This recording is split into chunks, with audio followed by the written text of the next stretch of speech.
নমস্কার বন্ধুরা, নবদিগন্ত চ্যানেলের পক্ষ থেকে আপনাদের সকলকে জানাই স্বাগতম।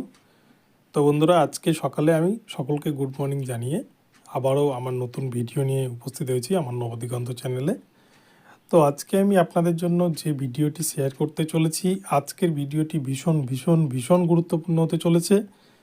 আজকেই কলকাতা হাইকোর্টে উঠতে চলেছে 5% অ্যাডিশনাল মামলা, অর্থাৎ 2150 সিটের যে 5% মামলা চলছিল, আজকে কিন্তু নতুন রায় আসতে চলেছে এই মামলার ওপর।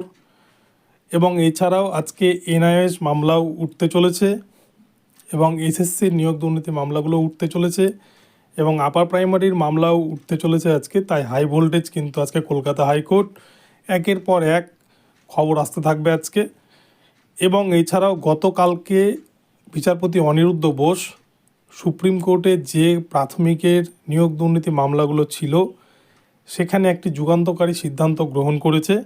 তো কী সিদ্ধান্ত গ্রহণ করেছে তা আজকে আমি এই ভিডিওর মাধ্যমে আপনাদের সাথে আলোচনা করব। তো আপনারা সম্পূর্ণ ভিডিওটি স্কিপ না করে প্রথম থেকে শেষ পর্যন্ত দেখতে থাকুন। এই ভিডিওর মাধ্যমে আপনারা অনেক ইনফরমেশন পেয়ে যাবেন। তো চলুন বন্ধুরা, আমরা আজকে ভিডিওটি শুরু করি। কিন্তু তার আগে বলে রাখি, যারা প্রথমবার আমার চ্যানেলে এসেছেন আপনারা কিন্তু অবশ্যই আমার চ্যানেলটিকে সাবস্ক্রাইব করে অল নোটিফিকেশান অন করে রাখবেন, তাহলে এই ধরনের আপডেট সবার আগে সবার প্রথমে আপনারা আপনাদের মোবাইলে পেয়ে যাবেন। তো চলুন এবার আমরা আজকের আপডেটটি সম্পূর্ণ প্রথম থেকে শেষ পর্যন্ত জেনে নিই। বন্ধুরা, আপনারা জানেন যে 2014 সালের যে প্যানেল বের হয়েছিল প্রাথমিক নিয়োগের, যেটা 2016 সালে রিক্রুটমেন্ট হয়েছিল 42,949, এই 42,000 সিটের যে একটা 5% অ্যাডিশনাল প্যানেল বের করতে হয় বা ওয়েটিং লিস্টে কারা কারা আছে এই প্যানেল কিন্তু বের করতে হয় যে কোনো রিক্রুটমেন্ট সংস্থাকে। কিন্তু প্রাথমিক শিক্ষা পর্ষদের ক্ষেত্রে ব্যতিক্রম হয়েছিল। প্রাথমিক শিক্ষা পর্ষদ এই ধরনের কোনো ওয়েটিং লিস্ট বা অ্যাডিশনাল প্যানেল লিস্ট তৈরি করেনি এবং এখানে কিন্তু 5% অর্থাৎ 42,949-এর 5% হিসেব করলে ভ্যাকান্সিটা এসে দাঁড়ায় 2147টি সিট। অর্থাৎ 2147 সিটে কিন্তু আরও নতুন কিছু প্রার্থীর নাম থাকার কথা, কিন্তু সেই লিস্ট প্রাথমিক শিক্ষা পর্ষদ কোনোদিনই পাবলিশ করেনি। আসল কথা, তারা তো মেধা তালিকায় প্রকাশ করেনি। চাকরি দেওয়ার 6 বছর পরে কোর্টের রায়ের ওপর ডিপেন্ড করে তারা মেধা তালিকা প্রকাশ করেছে, তার মধ্যেও অনেক গলদ রয়েছে সেই লিস্টে।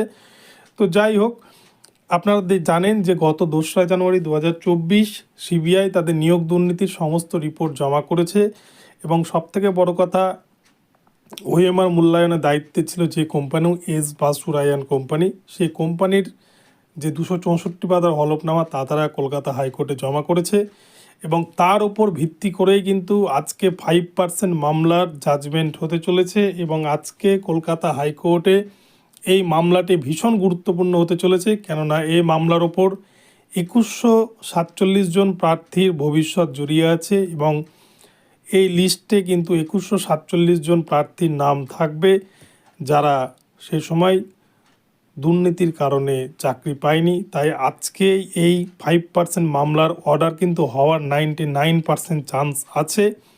তাই কলকাতা হাইকোর্টে আজকে এটি ভীষণ গুরুত্বপূর্ণ একটি মামলা। এবং এছাড়াও এনআইওএস ডিএলএডদের মামলাটি আজকে ফিক্সড হয়ে আছে। এনআইওএস ডিএলএডদের মামলাটাও কিন্তু আজকে দুপুর 12:30টার সময় কলকাতা হাইকোর্টে উঠছে। আপনারা আজকে নজর রাখবেন, একের পর এক আপডেট পেলেই কিন্তু আপনাদেরকে জানিয়ে দেওয়া হবে। এবং এছাড়াও স্কুল সার্ভিস কমিশনের নিয়োগ দুর্নীতির সমস্ত মামলাগুলো কিন্তু আজকে কলকাতা হাইকোর্টে উঠতে চলেছে। গ্রুপ সি, গ্রুপ ডি, নবম, দশম, একাদশ, দ্বাদশ। কেননা জানেন যে স্কুল সার্ভিস কমিশন নিজেই কিন্তু তাদের অবস্থান জানিয়েছিল যে 8,500 ক্যান্ডিডেটকে তারা দুর্নীতি করে চাকরি দিয়েছে, যাদের যোগ্যতা না থাকা সত্ত্বেও তারা বর্তমানে স্কুলগুলোতে রয়েছে।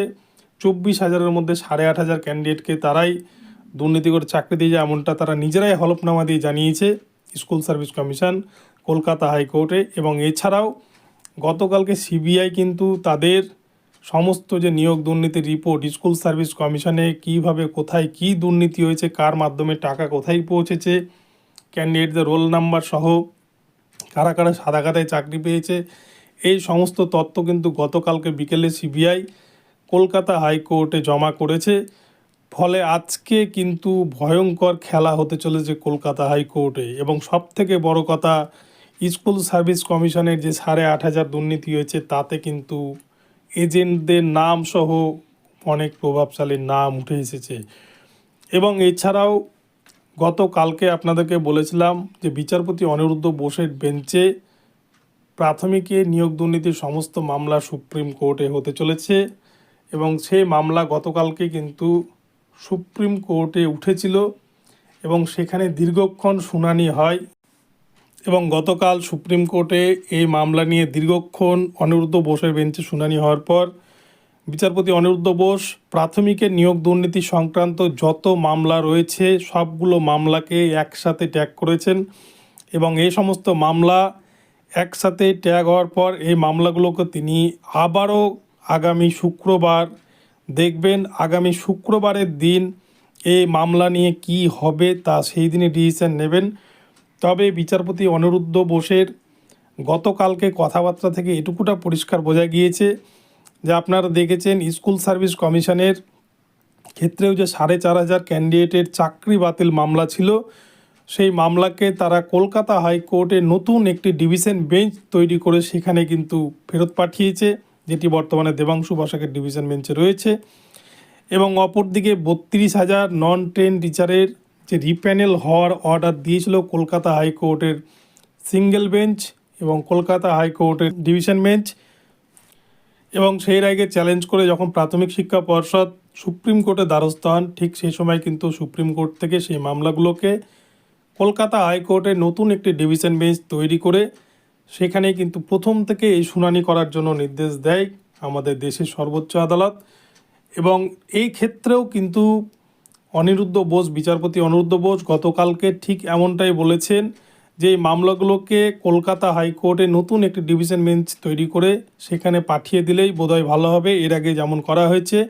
এবং সেখানে প্রথম থেকে শুনানি হবে এবং সেখানে যা ডিসিশন নেওয়া হবে বা বিচারপতি যা অর্ডার দেবেন তার উপরেই ডিপেন্ড করবে এই প্রাথমিকের নিয়োগ দুর্নীতির সমস্ত ক্যান্ডিডেটদের ভাগ্য। অর্থাৎ যারা অলরেডি অ্যাপয়েন্টমেন্ট পেয়েছেন তাদের চাকরিটাকেই তো চ্যালেঞ্জ করেছে বেশ কিছু চাকরি প্রার্থী, তাই তাদের ভবিষ্যৎ কী হবে সেটা কিন্তু কলকাতা হাইকোর্টের ডিভিশন বেঞ্চেই আগামীতে হয়তো ঠিক হতে চলেছে। তবে কলকাতা হাইকোর্টে যদি মামলা ফেরত আসে তাহলে কিন্তু সিবিআই যা তথ্য প্রমাণ দিয়েছে তার উপরে প্যানেল যে কতদিন টিকবে তা বলা মুশকিল। তবে হয়তো রিপ্যানেল হওয়ার সম্ভাবনা কিন্তু ভীষণ প্রবল রয়েছে বলে আমার মনে হয়। তো দেখা যাক এখন শেষ পর্যন্ত কি হয়।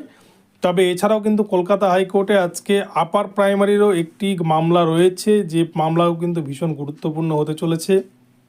তাই আজকে 9/1/2024 বা 9 জানুয়ারি 2024 দিনটি কিন্তু ভীষণ গুরুত্বপূর্ণ হতে চলেছে চাকরি প্রার্থীদের কাছে এবং অলরেডি যারা ইন সার্ভিস টিচার তাদের কাছে। তো দেখা যাক আজকে কি রায় দেয় কলকাতা হাইকোর্ট, এবং 5% মামলায় নতুন কিছু আজকে হয় কিনা এটাই দেখার। তবে আমার ধারণা আজকে 5% মামলায় অনেক কিছুই হতে চলেছে। তো বন্ধুরা, আজকে এ পর্যন্ত রইল আপনাদের জন্য আপডেট। আপনারা কিন্তু প্রতিনিয়ত চ্যানেলে নজর রাখবেন, আপডেট পেলে আপনাদের জানিয়ে দেওয়া হবে। এবং এছাড়াও আজকের ভিডিওটি যদি আপনাদের ভালো লাগে তাহলে কিন্তু অবশ্যই আমার চ্যানেলটিকে আপনারা সাবস্ক্রাইব করবেন এবং আমার ভিডিওতে লাইক শেয়ার কমেন্ট করতে কিন্তু ভুলবেন না। আর প্রতিদিন এই ধরনের আপডেট সবার আগে সবার প্রথমে পেতে অবশ্যই আপনারা চ্যানেলটিকে সাবস্ক্রাইব করে রাখুন। ধন্যবাদ। দেখা হচ্ছে পরবর্তী ভিডিওতে।